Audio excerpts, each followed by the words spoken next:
I'm Jackie Anderson with the Berkeley Historical Society, here to talk with John Aronovici, who runs the Berkeley Historical Society.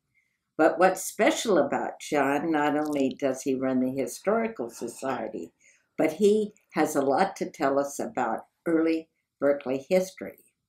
There were 4 generations of his family that lived in Berkeley, and we want to hear about each generation.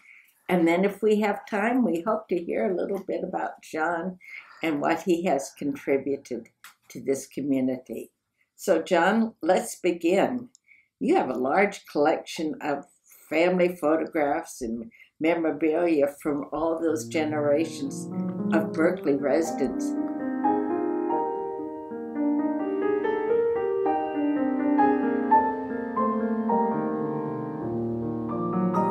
Mr. and Mrs. Hermann was their name. They were from Germany. The great-grandfather was one of 13 children who immigrated before 1900 to America. Mm-hmm. Why did he come to Berkeley? Looking for work, I think. And what did he do? He was a baker in San Francisco. And then they moved to Berkeley in later years. But he came when he was a child to New York. Suddenly, as far as I can tell, they disappeared, and then he appeared in San Francisco as an adult. Those years, I can't find out what happened to him. Okay. And so when did he live in Berkeley? In Berkeley, around the turn of the century. About the turn of the century, okay. And then, did they do anything in Berkeley, or did No, he was retired by that time. Did they build their house in Berkeley? No, that house was a bought house at Unison Euclid. It did suffer being destroyed in the 1923 Berkeley fire. Oh, that was a very interesting time, yes. But you had some other family connections with the 1923 fire. Well, you have to jump to the other side of the tracks to my father and my grandfather. My grandfather, Aronovici, immigrated in 1900 to America from Romania. In his prime working time, he came to Berkeley to be the city planner for Berkeley and lived at 1616 La Verita. And he was working at the city hall, and the 1923 fire came that afternoon. And the house that he lived on was fortunately made of plaster. It was a Spanish house with a tile roof. The fire kept on going and so on. So they didn't lose their house there. But they did some other things in their house. Oh, that night there was 30 people, their dogs, cats, parrot, their most prized possessions resided in my grandmother's house, because their houses were lost. And my grandmother fed them, cleaned out her pantry, and then amazingly couldn't find any water because the water mains were broken. So smartly, she drained the hot water heater and got water and took care of everybody in that house. Well, that's a wonderful tale. But let's get back to the other side of your family, your maternal side of the family. All right.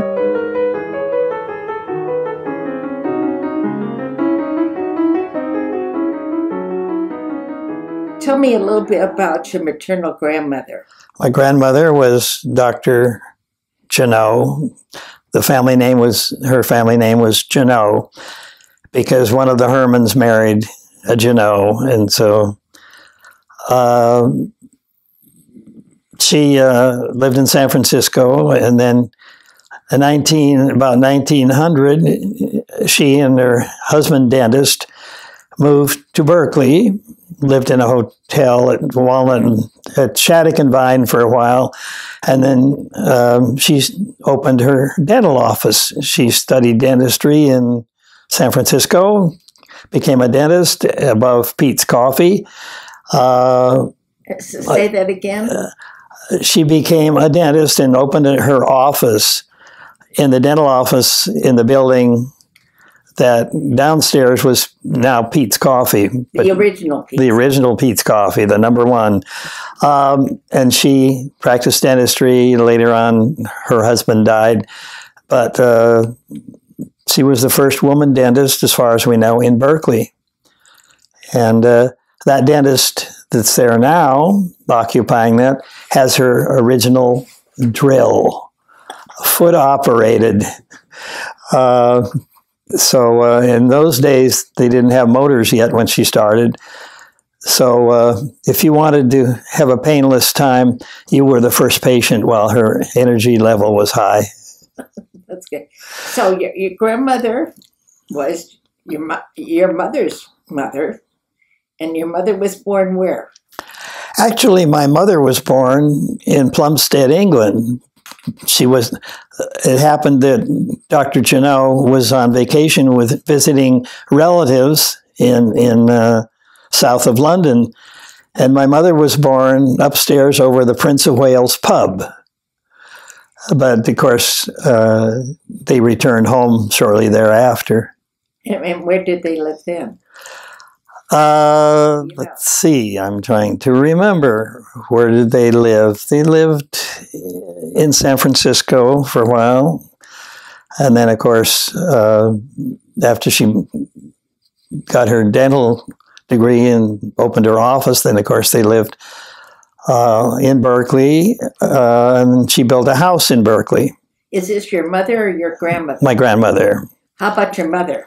My mother lived, well, my mother went to Mills College, and she never finished, but she went to Mills, and she married my father, Carol Aronovici, and they lived from 1928 until 1934 in the house that my grandmother built on Oxford Street.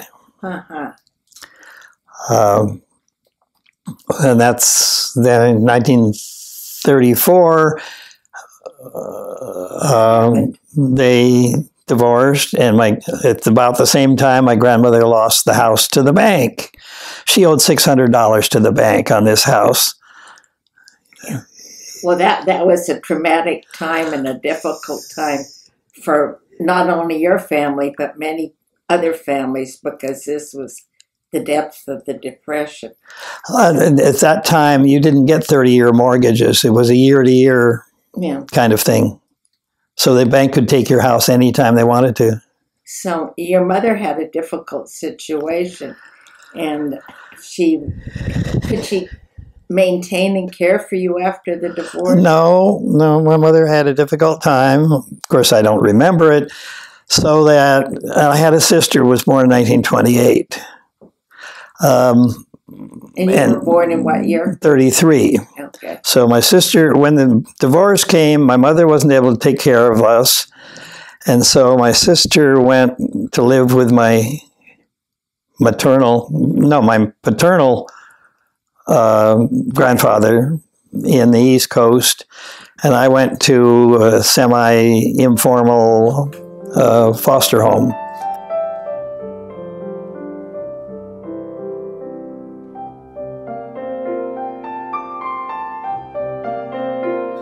Can you tell me a little bit about that foster home? Well, these were my grandmother, being a dentist, knew everybody, and at that time there were two ladies who were working as social worker and nurse with a organization that they founded. What was it called? I don't remember the exact name of it, but it was the first social work in Berkeley, and they did good things with small amounts of money. Anyway, I went to live with them, and they had just moved to Palo Alto area. But in their years prior to that, they had not only started this social work organization, but they also founded Children's Hospital in Oakland. What were the names of these? Bertha Wright and Mabel Weed. Bertha was an RN, wasn't she? Yes, she was, and Mabel was more in business, social work kind of thing. But they adopted several children, and they also had foster children, none of which was legally through the state, just informal. And she adopted a couple of those children that they were taking care of. Yeah. Well, these women certainly contributed to the general community. Did they know Alta Bates at that time, or did anybody? Oh, yes. I was born in Alta Bates Hospital. And who was Alta Bates? Alta Bates was the nurse who also started that hospital. So the Children's Hospital started out by fundraising, and they raised money. And the first part of the hospital temporarily was in a barn. In Berkeley? In Berkeley, yes. And then eventually it became, a small building. And of course now it's a huge hospital for children now. Were you born in a barn, John? No, I was born in Alta Bates in an old building that's now torn down. All right. And I'm sure Mrs. Bates was around because, my grandmother being a dentist knew her. And so, all right, so after these women, they moved to Palo Alto. Mm-hmm. What happened to you? Woodsides. Well, I went there with them, and then when I went to the first grade in Palo Alto, and then I guess it was decided that I needed to be elsewhere, so I was put in a boys' home in the Santa Cruz Mountains. They called it a ranch, but it was not really a ranch. Arbutus Ranch in the Santa Cruz Mountains on Summit Road. And I lived there with other kids, walked about a mile through a forest to a one-room schoolhouse that I went to from the 2nd through the 4th grade. Then, meanwhile, my mother's sister and Dr. What was her name? Eleanor. Or Ted. They called her Ted. She was very active with the Sierra Club. She taught PE at Burbank Junior High School. So they bought a house in Berkeley, 797 San Diego Road. So from the 5th grade on, I moved in with them.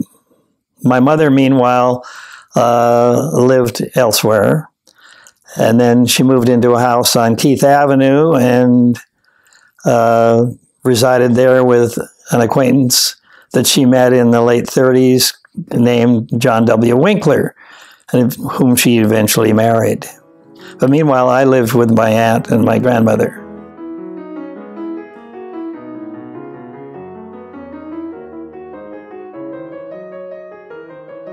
There was one thing that you had told me earlier about when you visited Berkeley, and there was somebody by the name of John Noyes. Oh, that was a cousin on my mother's side. John Noyes lived near the campus, and he worked for the university. He was in the head of the university's office in charge of inventory for all the campuses, but he also was musical. And so he played the Campanile chimes for 39 years, and I always enjoyed that. And I usually went there for Thanksgiving, even when I was in a boarding situation. I would come back from the ranch school in the Santa Cruz Mountains by Greyhound bus and take a streetcar by myself and come to Berkeley. And I used to love to go up in the Campanile. And did you get to play the carillon? Well, of course, it wasn't carillon then. It was chimes. Technically, you have to have a certain number of bells or musical frequencies to be tones to be able to call it a campanile, a carillon. But yeah, and I had free rein. I could walk all up, go up and down the elevator, walk up and down the stairs. You can't do that anymore.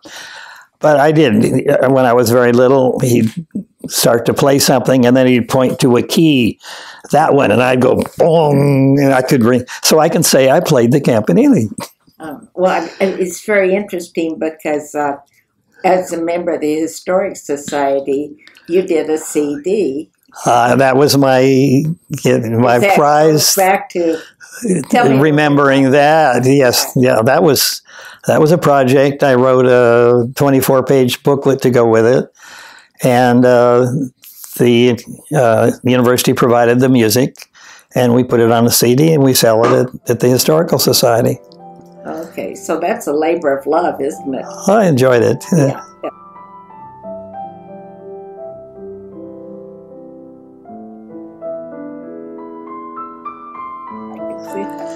Let's go back to your mother a little bit now. Well, she had a hard time. This was the Depression, and luckily, thanks to Franklin Delano Roosevelt, she was finally able to find work in the late 30s with a WPA.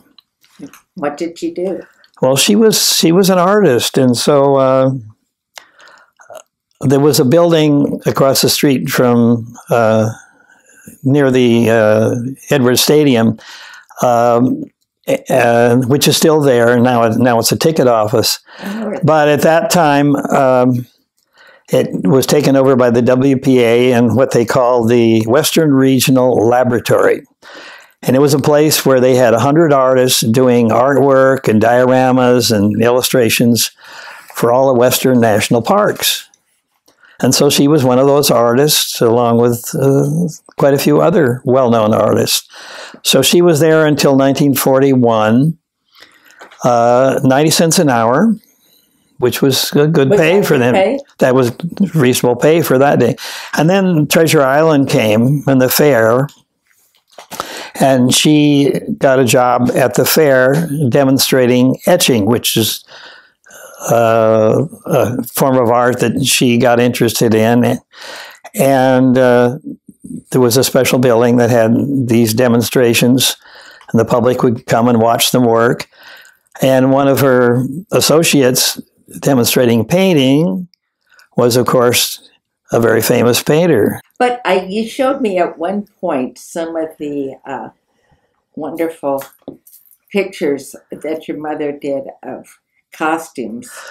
Well, she did three when she was in that building in the late 30s. She did several pieces of work. She did costume plates of about 100, I think, different costumes that she saw.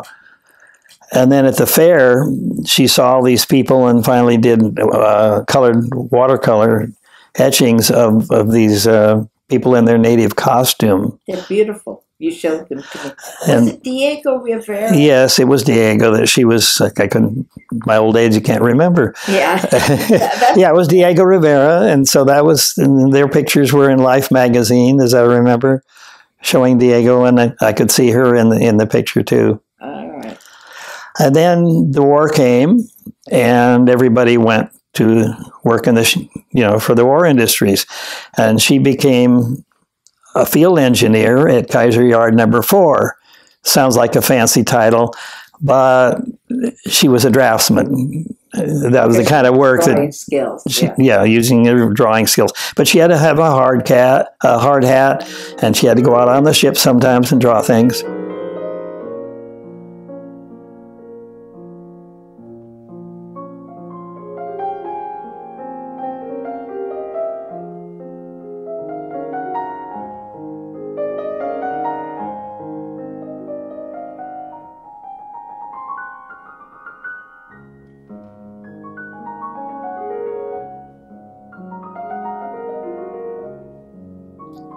And at the same time, my father, who had remarried, worked at Mare Island installing radar climbing the masts of the ships and installing radar. So everybody was into the war effort.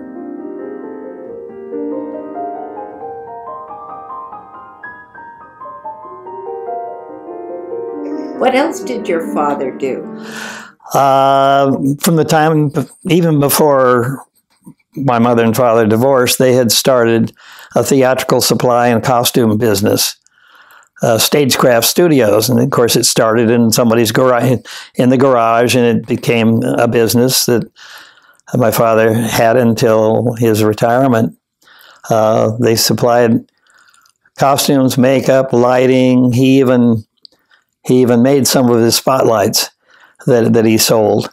They did the costumes, for example, for all Berkeley High's productions.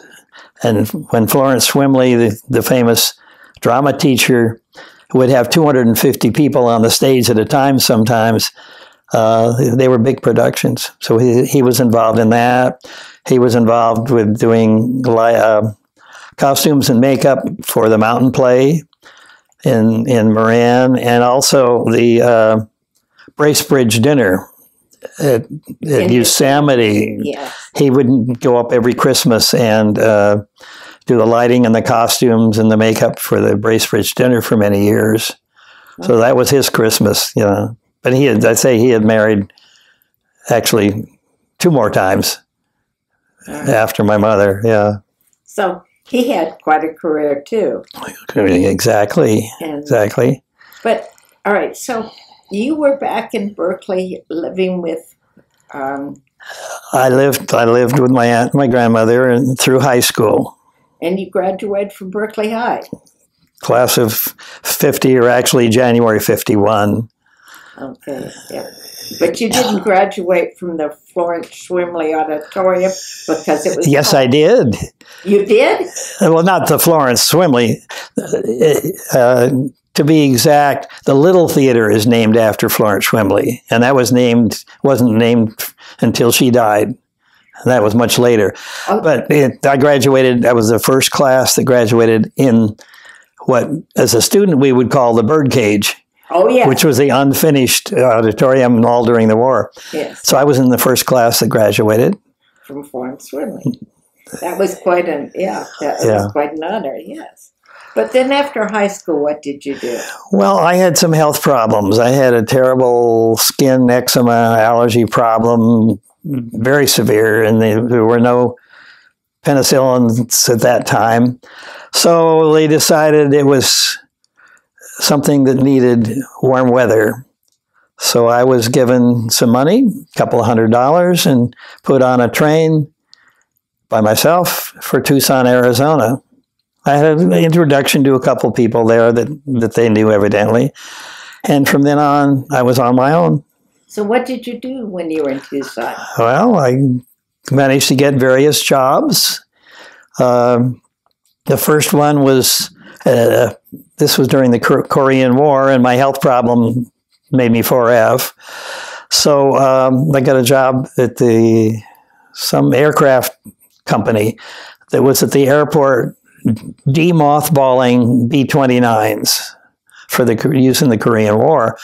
I was called a parts expediter. I didn't know anything about airplanes, but my job was to go back on the flight line and take parts off of a plane and bring it up to the front of the part to be put on a plane.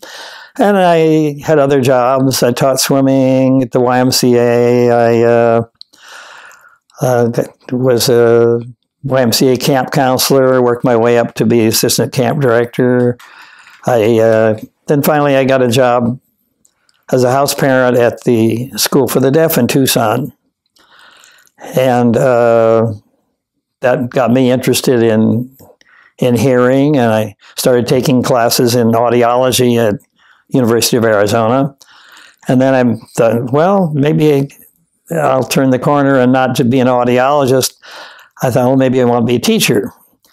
So this was 1959, I think, 58, 59.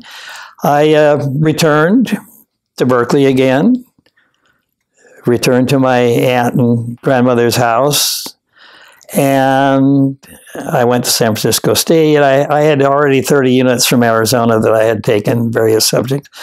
So I got my teaching credential in special ed, did my student teaching at Berkeley and in San Francisco, one oral program and one manual program. Explain that a little bit. Oh, well, oral program means the kids weren't allowed to use sign language, or they weren't supposed to. And that's an oral program. And the manual program is sign language. Okay, thank you for clarifying. Yeah. And then I got jobs in Southern California. Were you teaching there? I was teaching Alhambra, Los Angeles School District mainly, and I got married, got divorced, burned out of special ed.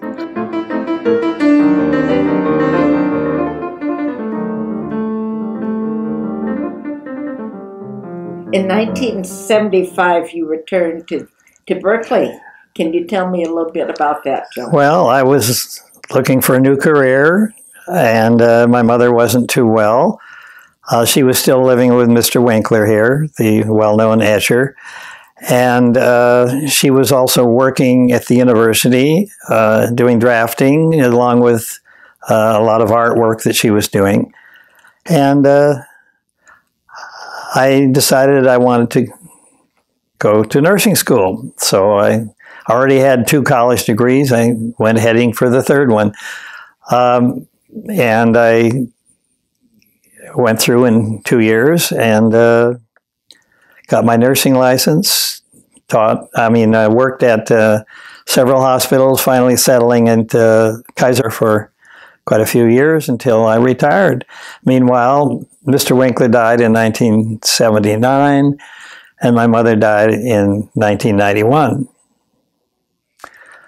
Can you tell us just a little bit about Mr. Winkler? Well, he was a very well-known etcher. He started when he came to America. Did I tell you about that? I don't think so. Just a little bit. Just a little bit. I'll see if I can make it short. He was born in Vienna, and we think living with a very royal family. And in those days, he liked to read those pocket novels of Wild West, and his grandmother had a big estate north of Vienna and gave him $5,000 in about 1908 or 9. Which was a lot of money. And he came to America, worked his way across the country, finally ended up in San Francisco, walked by, and never done any artwork, walked by the San Francisco Art Institute. I want to be a cartoonist. He liked cartoons. And he went in there, got serious about art, started with painting and decided that painting was too easy because you could change it. So etching had just become popular again in America. And after a year or so, his talent was recognized. He was given a life scholarship, ended up teaching there for a while, and ended up doing a lot of artwork in San Francisco. I can tell you his money was running out about that time. He had the students there at the Art Institute got jobs in the city. So he was a lamplighter in Chinatown at night. Of course, he was he'd forget the light or turn them off for sometimes. But anyway, that's why a lot of his etchings were done in Chinatown, San Francisco. But his work is in every major museum and well recognized. Meanwhile, I finished school and worked in the hospital and finished school in nursing. In nursing, yeah. John, did you ever you've got etchers and stagecraft and all this in your back. Did you take any art courses? Never. I was terrible. I couldn't draw a straight line. All right, but you've done a lot with publications? I got into I like handicraft. Publications I can do well, yes. I enjoyed laying things out, doing designing of publications, and I went from the hectograph to the mimeograph, and then the selectric typewriter, and finally to modern digital work as far as being able to use the tools to do graphic design.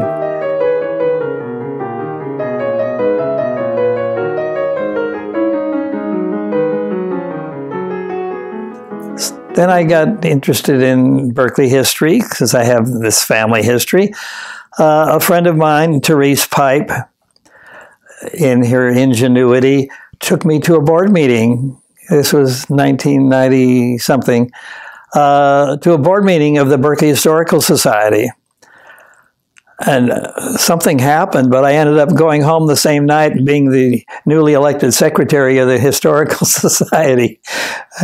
Anyway, I've been there ever since. Held most of the offices except treasurer in the Historical Society. So it was your family history background in Berkeley that got you... It got me interested in staying with history. Right, I enjoy it. I told you about the Berkeley fire in my family's history, sure. So... But you've used a lot of skills as graphic designer, and I don't know how many publications you've been involved with. Quite a few. I enjoy doing that. I do make mistakes. I need somebody to proofread everything I write, but that's should be done anyway. And so you've done both publications for the Historic Society as well as a newsletter? Newsletter, off and on for the last, 15, 20 years? Yeah. So you've been very involved with the Historical Society. I try to be. Now I was given a title and a raise in pay from 0 to 2 times 0 when I was elected historical museum manager. And how long have you been manager? I think officially since 2013, but I was doing a lot of that along with Ken Cardwell. When Ken Cardwell began to phase out, I kind of assumed many of the roles that he was doing. And before that, there was John Stansfield, who was kind of the informal manager before that. And before that, there were other people that saw the need and kind of filled in. So you're quite involved with the Historical Society. What do you enjoy doing best there? That's a question I wasn't prepared for. I like to organize things. Yeah, I'm a worker, not a genius. I'm willing to work hard at anything that needs to be done. Yeah. Everything from sweeping the floor to putting up exhibits and whatever. Well, you've certainly made a notable contribution to the Historical Society and certainly makes it much more lively. Well, thank you. Thank you. And is there any parting words that you want to say? Well, I don't know if anybody's ever going to see this, but I certainly I need to remind people that what happens today is tomorrow's history. Okay. I think that's the words of wisdom. Thank you very much, John. Okay.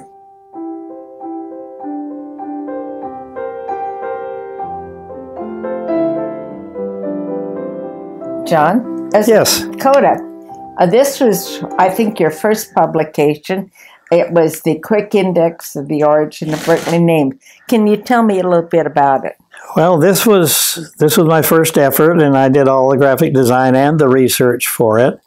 And it was when not all the printing was done on digital work, and so there was films and whatever, and I made a lot of mistakes and learned from it. And then after that, you proceeded, and I think there were at least 12 other publications. Or more, right. Can you show me that one, please? All right, this was one of BH's PHS's most famous works because it was so well done. Linda Rosen did the research on it. This is the history of the Berkeley Fire Department, and the city liked it so much they gave every firefighter a copy of this for their personal use. And also, we spent a lot of time at Spenger's restaurant.